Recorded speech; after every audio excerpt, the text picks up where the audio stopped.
हिरे वैद्यकीय महाविद्यालयात घाणीचे साम्राज्य. Republican party of India Athawale गटाचे महामंत्री डॉक्टर पंकज साळुंखेंचा स्वच्छता मोहीम राबवून डीन कॅबिन मध्ये कचरा टाकण्याचा इशारा. याबाबत अधिक वृत्त असे की गेल्या अनेक महिन्यांपासून धुळे शहरातील हिरे वैद्यकीय महाविद्यालय आवारात या ठिकाणी सध्या घाणीचे साम्राज्य दिसून येत असल्याचे या ठिकाणी महामंत्री डॉक्टर पंकज साळुंखे यांनी डीन भामरे यांना निदर्शनास आणून दिले व या संदर्भात आंदोलनाचा देखील इशारा दिला आहे. गेल्या अनेक महिन्यांपासून या ठिकाणी स्वच्छता मोहीम राबवली जात नसल्याने प्रसूतिगृहाजवळच घाणीचे साम्राज्य वाढल्याने या ठिकाणी रोगराई पसरणार असून महिलांच्या आरोग्यासह येथील रुग्णांचे देखील आरोग्य धोक्यात झाले असून या संदर्भात डीन भामरे यांच्या निदर्शनास आणून दिले. तर येत्या 8 दिवसात याबाबत दखल घेतली गेली नाही तर येत्या 8 दिवसात येथील स्वच्छता मोहीम राबवून येथील घाण ही डीनच्या कॅबिन मध्येच आम्ही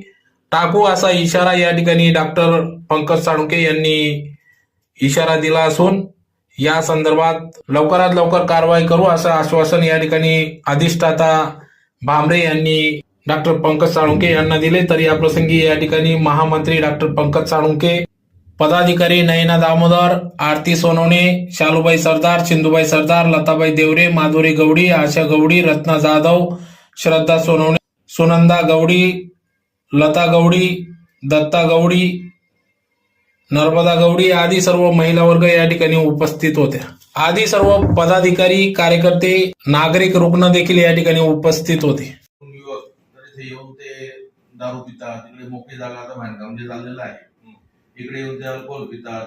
पुन्हा मग इकडे बरेचसे जे काही अजून तुमचे पेशंट आहेत त्यांच्या देखील बऱ्याचशा तक्रारी आहेत. कारण आता आपल्याकडे जवळजवळ 98 सुरू लावलेत, पण मध्ये काम काय करतात नेमकं माझं म्हणणं ते आहे. कॉन्ट्रॅक्ट बेसला लावले तरी त्यांच्याकडनं 30-30 हजार रुपये घेऊन येतो. कॉन्ट्रॅक्ट बेसला लावलेले सफाईचा कॉन्ट्रॅक्ट कोणाकडे साहेब इथे? स्मार्ट सर्व्हिसेस वाले.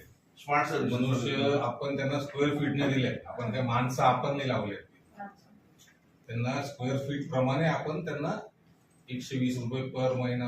ठेकेदार जर अशी जरी स्वच्छता ठेवत तुम्ही ठेकेदाराला त्याचा कॉन्ट्रॅक्ट तुम्ही रद्द करा साहेब. कॉन्ट्रॅक्ट माझ्या हातात नाहीये, सरकार गव्हर्नमेंटच्या लेवलला सांगता. तसं मी पुढे येऊन गेलो आणि जर 8 दिवसामध्ये मला जर आंतरबाह्य जी सगळी आहे स्वच्छता ही जर मला दिसली नाही किंवा बाहेरून सुद्धा स्वच्छता दिसली नाही तर आम्हाला नाईलाज असतो. मी माझ्या स्वखर्चाने, आमच्या पक्षाच्या स्वखर्चाने आम्ही इथे 100, 150, 200 लोकांना कामाला लावू आणि स्वच्छतेला सगळी स्वच्छता करून सगळा जो कचरा असेल